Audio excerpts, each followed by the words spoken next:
Ladies and gentleman, ರಾಜ್ಯ ರಾಜಕಾರಣದಲ್ಲಿ ಮತ್ತೊಂದು ಸುತ್ತಿನ ದೊಡ್ಡ ಮಟ್ಟದ ಹೋರಾಟ ಶುರುವಾಗಿದೆ. ಅದು ಡಿಸಿಎಂ ಡಿಕೆ ಶಿವಕುಮಾರ್ ಅವರಿಂದ. ನೋಡಿ, ಎಷ್ಟು ಬಾರಿ ಬಿದ್ದರೂ ಕೂಡ ಸೋಲನ್ನ ಒಪ್ಕೊಂಡಿಲ್ಲ, ಸೋಲೋದಿಲ್ಲ ಅನ್ನುವಂಥ ಫಿನಿಕ್ಸ್ ಪಕ್ಷೀಯ ಗುಣ ಡಿಕೆ ಶಿವಕುಮಾರ್ ಅವರದು. ಅವರು 10 ಬಾರಿ ಹೈಕಮಾಂಡ್ ಬಳಿ ಹೋದರೂ ಕೂಡ ಅವರಿಗೆ ಭೇಟಿಯ ಅವಕಾಶವನ್ನು ಕೊಟ್ಟಿಲ್ಲ. ಆದರೂ ಡಿಕೆ ಶಿವಕುಮಾರ್ ಹೈಕಮಾಂಡ್ ಭೇಟಿಯ ಪ್ರಯತ್ನವನ್ನ ಕೈಬಿಟ್ಟಿಲ್ಲ. ಅವರು ಪ್ರಯತ್ನ ಮತ್ತು ಪ್ರಾರ್ಥನೆ ಎರಡನ್ನೂ ಕೂಡ ಕೈ ಬಿಡಲ್ಲ.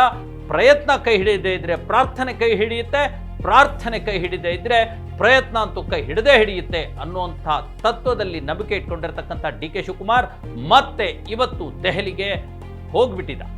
ಹಾಗಾಗಿ ಡಿಕೆ ಶಿವಕುಮಾರ್ ಅವರ ಈ ಪಯಣ, ಏನು ಹೊರಟು ನಿಂತುಬಿಟ್ಟಿದ್ದಾರೆ, ಈ ಪಯಣ ಏನೆಲ್ಲ ಯೋಜನೆಗಳನ್ನು ಇಟ್ಕೊಂಡಿದೆ, ಡಿಕೆ ಶಿವಕುಮಾರ್ ಅವರ ಗುರಿ ಏನು, ಯಾವ ರೀತಿ ಅವರು ತಮ್ಮ ದೆಹಲಿಯ ಆಟವನ್ನು ಆಡ್ತಿದ್ದಾರೆ ಅನ್ನೋ ಎಲ್ಲ ಮಾಹಿತಿಯನ್ನ ನಾನು ನಿಮಗೆ ಕೊಡ್ತೀನಿ. ನೀವು ನೋಡ್ತಾ ಇದ್ದೀರಾ ನೆಲ ಜಲ ಭಾಷೆಗಾಗಿ ಪ್ರಾಮಾಣಿಕ ಪತ್ರಿಕೋದ್ಯಮ, ನಿಮ್ಮ ಫೋಕಸ್ ಟಿವಿ. ಇದು ಎಕ್ಸ್ಪ್ಲೈನರ್. ನಾನು ಹಬೀಬ್ ದಂಡಿ.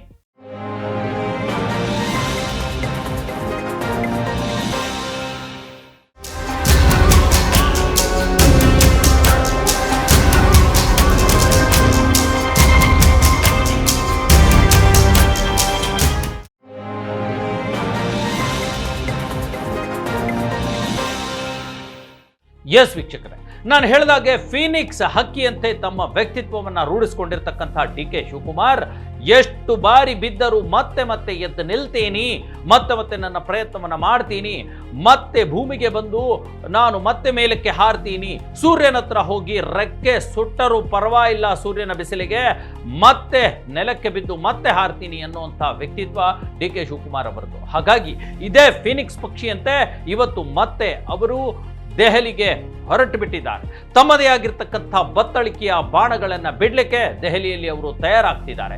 ತಮ್ಮ ರಾಜಕಾರಣದ ಒಟ್ಟಾರೆ ಒಂದು ಪ್ರತಿಫಲವನ್ನು ಪಡೀಲಿಕ್ಕೆ ಈಗಾಗಲೇ ಕಾಂಗ್ರೆಸ್ ಪಕ್ಷವನ್ನು ಅಧಿಕಾರಕ್ಕೆ ತಂದಿದ್ದಾರಲ್ವಾ. ಹಾಗಾಗಿ ಡಿಕೆ ಶಿವಕುಮಾರ್ ಅವರ ಈ ದೆಹಲಿ ಯಾತ್ರೆ ಸಾಕಷ್ಟು ಕುತೂಹಲವನ್ನು ಕೆರಳಿಸಿದೆ.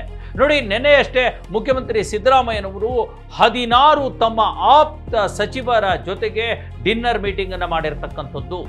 Dinner meeting, CM dinner meeting ಮುಗಿದ ಮರುದಿನವೇ ಡಿಕೆ ಶಿವಕುಮಾರ್ ದೆಹಲಿಗೆ ಹೋಗ್ತಾ ಇರತಕ್ಕಂಥದ್ದು ಅದು ಸಾಮಾನ್ಯ ಸಂಗತಿಯಲ್ಲ, ಸರಳ ಅಲ್ಲ, ನಾವು ಅಂದುಕೊಂಡಷ್ಟು ಅದು ವಿರಳವು ಅಲ್ಲ ಅನ್ನುವಂಥದ್ದು. ನೋಡಿ, ನಿನ್ನೆಯಷ್ಟೇ ಸಿಎಂ ಅವರು ಈ ಒಂದು ಡಿನ್ನರ್ ಮೀಟಿಂಗ್ ಅನ್ನು ಮಾಡಿ ತಮ್ಮ ಆಪ್ತ ಸಚಿವರನ್ನ ಮತ್ತಷ್ಟು ಆಪ್ತಗೊಳಿಸಿಕೊಂಡಿದ್ದಾರೆ.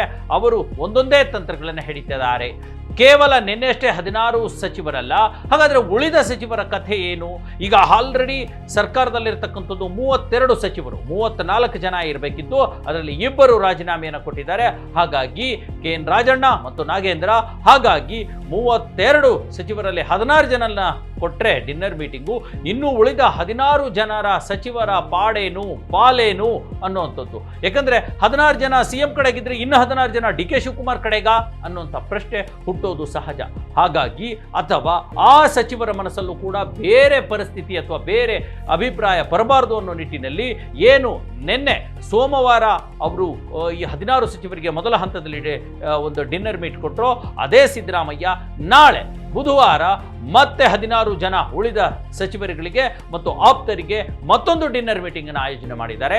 ಈ 2 ಆಪ್ತ ಸಚಿವರ ಡಿನ್ನರ್ ಮೀಟಿಂಗ್ ನ ನಡುವೆ ಡಿಕೆ ಶಿವಕುಮಾರ್ ದೆಹಲಿಗೆ ಹಾರಿದ್ದಾರೆ. ಸಾಕಷ್ಟು ಕುತೂಹಲ ಕೆರಳಿಸ್ತಾ ಇದೆ.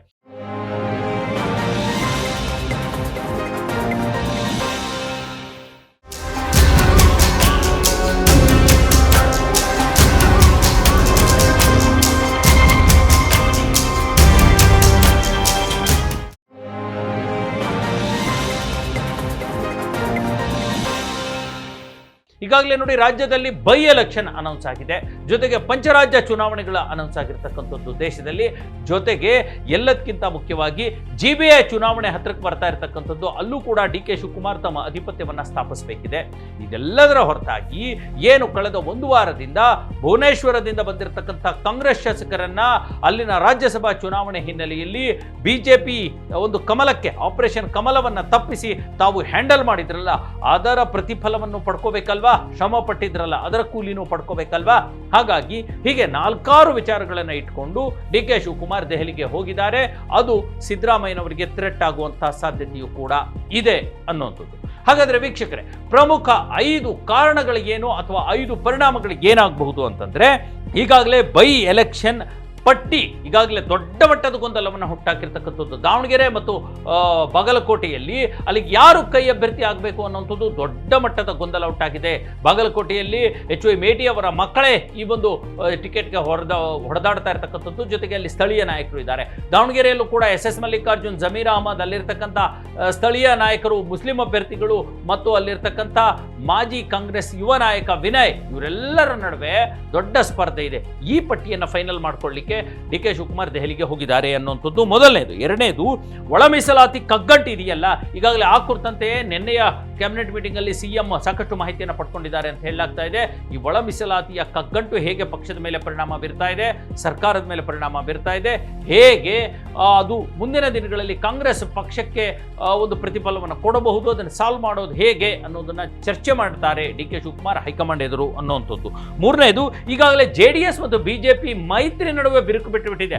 ಈ ಬೈ ಎಲೆಕ್ಷನ್ ಅಲ್ಲಿ ಅವರು ಕ್ಯಾಂಡಿಡೇಟ್ಗಳನ್ನ ಹಾಕ್ತಾ ಇಲ್ಲ, BJP ಫೈನಲ್ ಮಾಡಿದೆ, JDS ಆ ಕಡೆ ತಲೆನೂ ಹಾಕ್ತಾ ಇಲ್ಲ. ಹಾಗಾಗಿ ಇದರ ಲಾಭವನ್ನು ಹೇಗೆ ಪಡ್ಕೋಬೇಕು ಅನ್ನುವಂಥದ್ದು ಮೂರನೇದು. ನಾಲ್ಕನೆಯದು, ಈಗ GBA ಚುನಾವಣೆವರೆಗೂ KPCC ಅಧ್ಯಕ್ಷರಾಗಿ ನನ್ನನ್ನೇ ಮುಂದುವರಿಸಿ ಅನ್ನುವಂಥ ಕೋರಿಕೆ DK ಶಿವಕುಮಾರ್ ಅವರದ್ದು. ಇದೆಲ್ಲದರ ಹೊರತಾಗಿ ಕೊನೆಯ ಮತ್ತು 5ನೆಯ ಮತ್ತು ಅಂತಿಮ ಒಂದು ಪರಿಣಾಮ ಏನು ಅಂತಂದ್ರೆ, ಈ ಮೂಲಕ ಹೇಗೆ ನಾನು ಇವರನ್ನೆಲ್ಲ ಭುವನೇಶ್ವರ ಶಾಸಕರನ್ನ ಹ್ಯಾಂಡಲ್ ಮಾಡಿದೆ, ಹೇಗೆ GBA ಮತ್ತು KPCCಯನ್ನು ಹ್ಯಾಂಡಲ್ ಮಾಡ್ತಾ ಇದ್ದೀನಿ, ಈ ಮೂಲಕ ನನ್ನನ್ನ ಮುಖ್ಯಮಂತ್ರಿ ಸ್ಥಾನಕ್ಕೆ ಪರಿಗಣಿಸಿ ಅನ್ನುವಂಥ ಒಂದು ಪ್ಲೇ ಕಾರ್ಡ್ ಅನ್ನು ಕೂಡ DK ಶಿವಕುಮಾರ್ ಪ್ಲೇ ಮಾಡಿ ಬರೋರಿದ್ದಾರೆ. ಹಾಗಾಗಿ ಈ ಒಂದು ಭೇಟಿ ಇದೆಯಲ್ಲ, DK ಶಿವಕುಮಾರ್ಗೆ ಬಹಳ ಕುತೂಹಲ ಕೆರಳಿಸಿದೆ ಮತ್ತು ಸಿದ್ದರಾಮಯ್ಯನವರ ಬಣಕ್ಕೆ ಒಂದಷ್ಟು ಥ್ರೆಟ್ ಆಬ್ವಿಯಸ್ಲಿ ಅದು ಹುಟ್ಟು ಹಾಕೋದಂತೂ ಸಹಜ.